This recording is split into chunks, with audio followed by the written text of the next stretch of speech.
Hi everyone, we're back. That's right. I mean, we said we'd be back. We just didn't say when. So we hope you're well. We're well.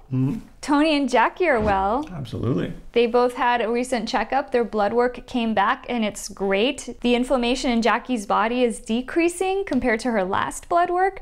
So that means acupuncture has been working. We've been taking her every week. And sometimes I get a little myself. Get a little pokey poke. And on that note, we really want to thank all of our Patreon patrons for all of your help, all of your donations.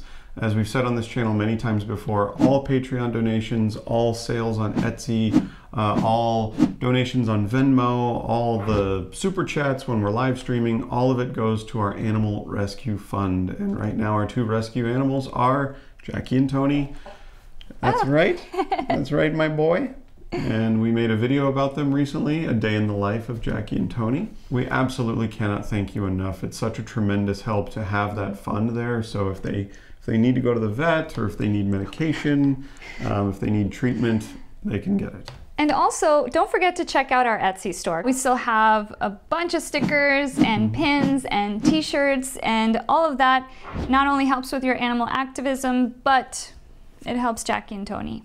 And you may or may not, if you favorite something on the Etsy store, you may or may not get an email with a percentage off of that item. I cannot confirm or deny these things. Now on to today's video. So, did you know that one of the biggest challenges vegans face is eating out at restaurants and wondering if the non-vegans are going to choose the plant-based option? Well, yeah, sometimes, but I mean, no, not compared to answering questions about nutrition over and over and over and over again when veganism is an ethical movement that seeks to exclude animal exploitation. Yeah, gosh, definitely. But on a more personal level. Always answering questions about veganism, but at the same time being accused of bringing up veganism all the time. Sure. Vegans face all kinds of challenges. We live in a non-vegan world, and animal suffering and death is literally everywhere. But perhaps the biggest one of all is family and friends. The people you would expect and hope would not only understand you, but be open to conversation, be willing to listen, seriously entertain and consider your point of view, but most importantly, take an interest in the well-being of innocent animals, the planet, the future, and, well, you, simply because it is the responsible thing to do. It is completely expected, unsurprising, and unfortunately normal that your family and your close friends will be the last people you will influence to go vegan. And here are some of the main reasons why. Number 1, pre-existing power dynamics. Now, I'm not sure that there isn't a family out there who doesn't have them. It's as basic as the power dynamic that exists between parents and their children, and the often competitive dynamic that might exist amongst siblings, aka sibling rivalry.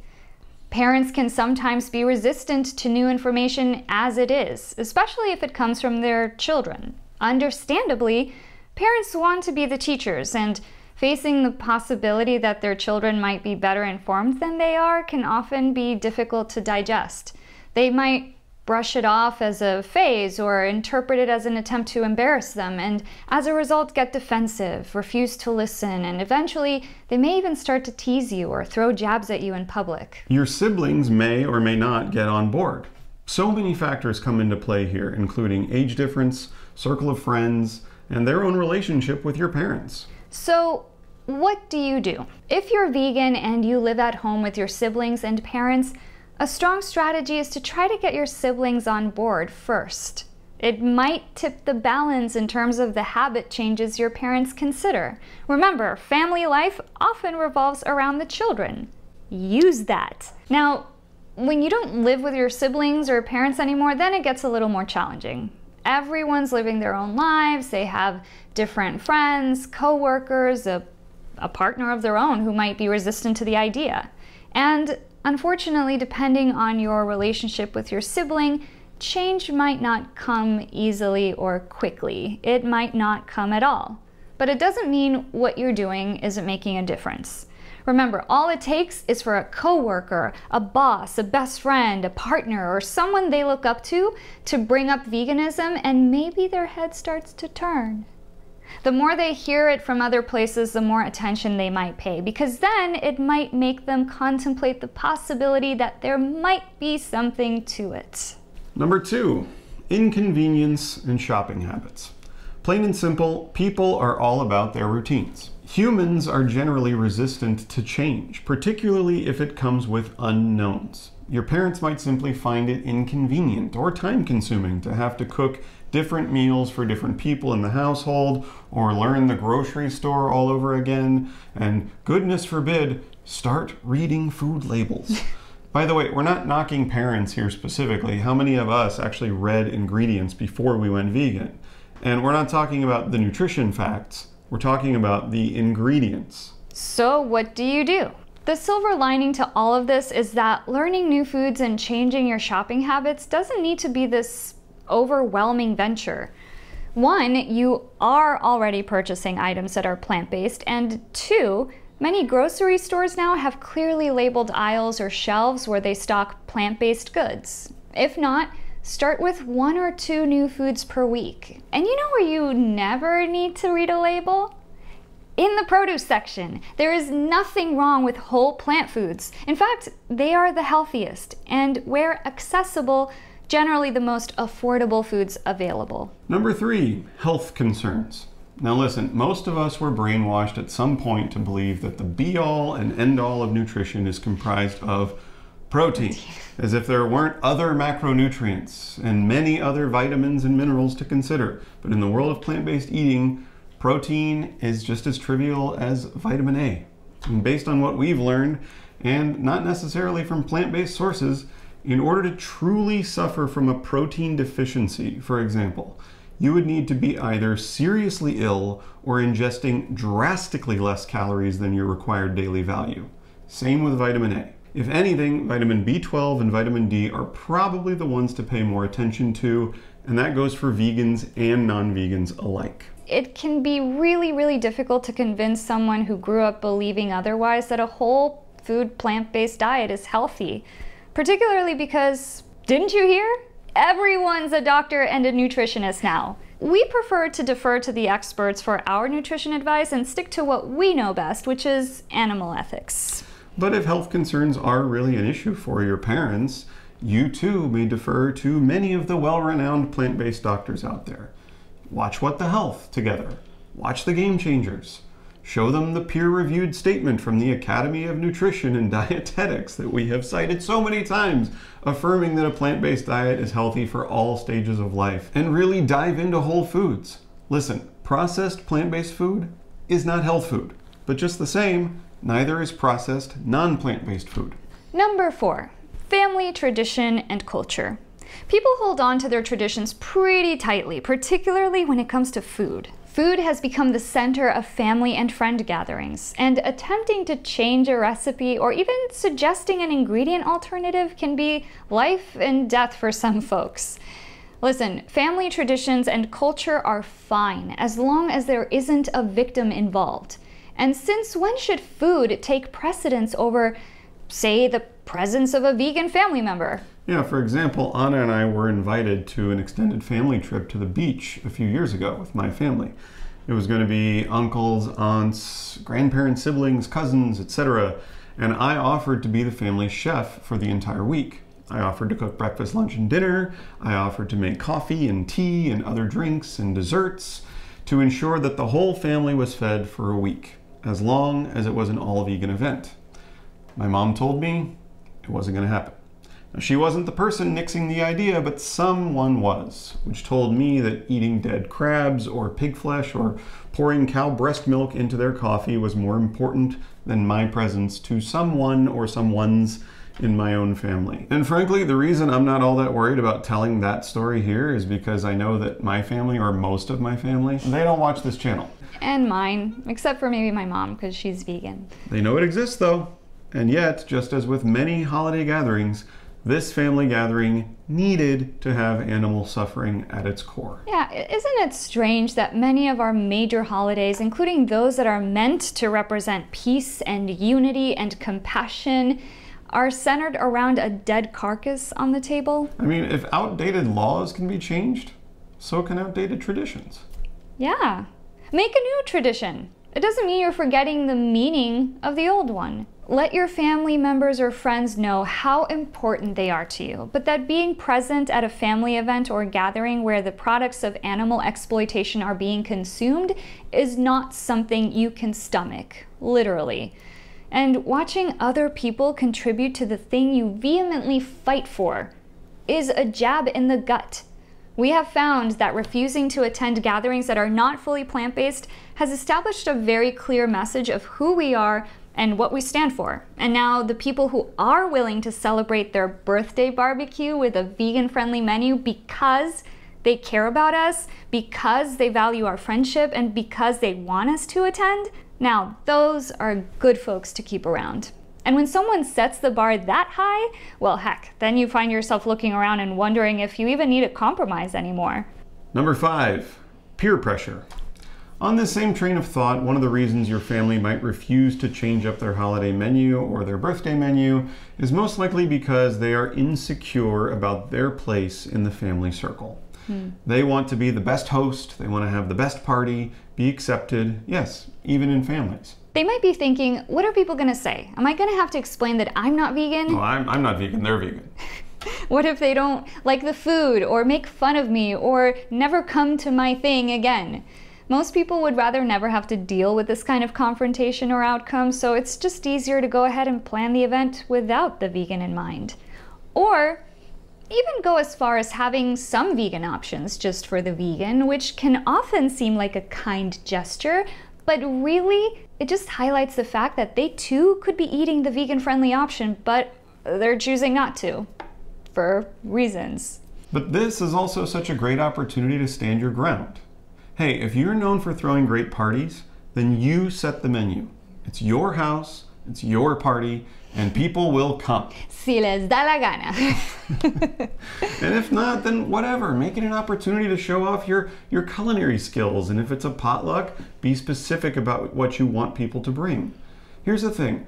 As a moral principle, vegans do not eat animals or animal derivatives. However, everyone, vegans and non-vegans, can eat plant-based, so why not do the thing that includes everyone? You know, people can be whiny bitches when it comes to their food preferences. I mean, we've seen it happen. That party we went to once where this guy sort of furtively made what he thought was a private comment to the host about, what the heck, you going vegetarian on me now, dude? Amazingly, the host was so confident in their decision that they threw a jab right back and replied, what are you, the food police now?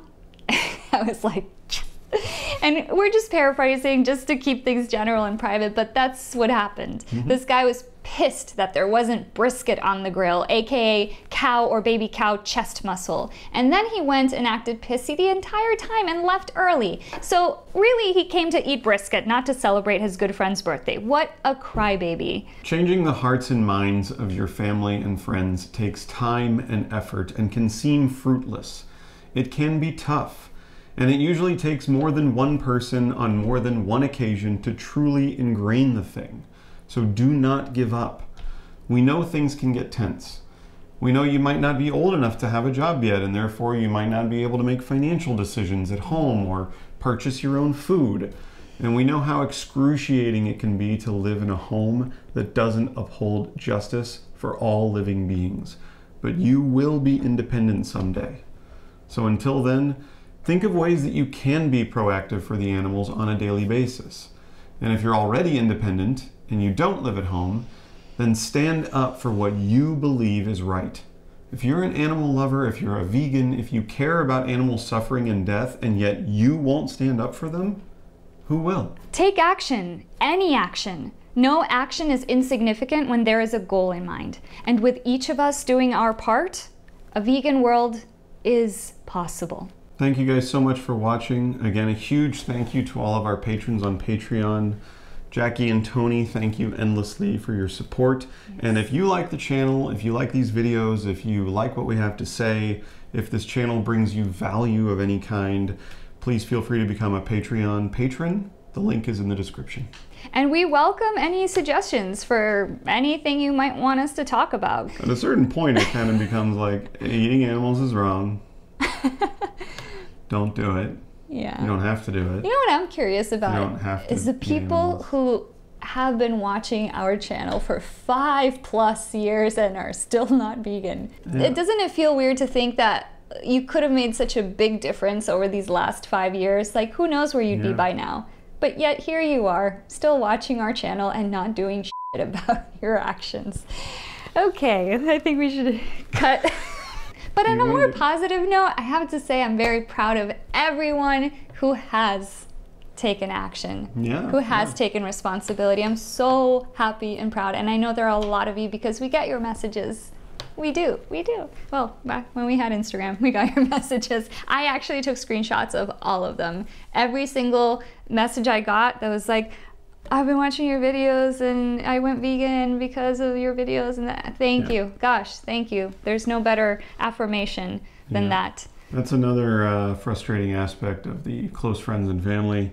Not going vegan is because we get emails from people in the Netherlands who we don't even know. Saying, we've never met. Your videos inspired me to go vegan, and I went to my first vigil, or I rescued an animal or something. Yeah. Friends and family, nothing. Nothing. Your mom. My mom. Your mom went vegan. Yeah. That was good. Yes, she is vegan. And she's an activist. And she's an activist. Go mom. My mom can change. So can you. She's in her 60s. You know? Go do it. Bye. Bye.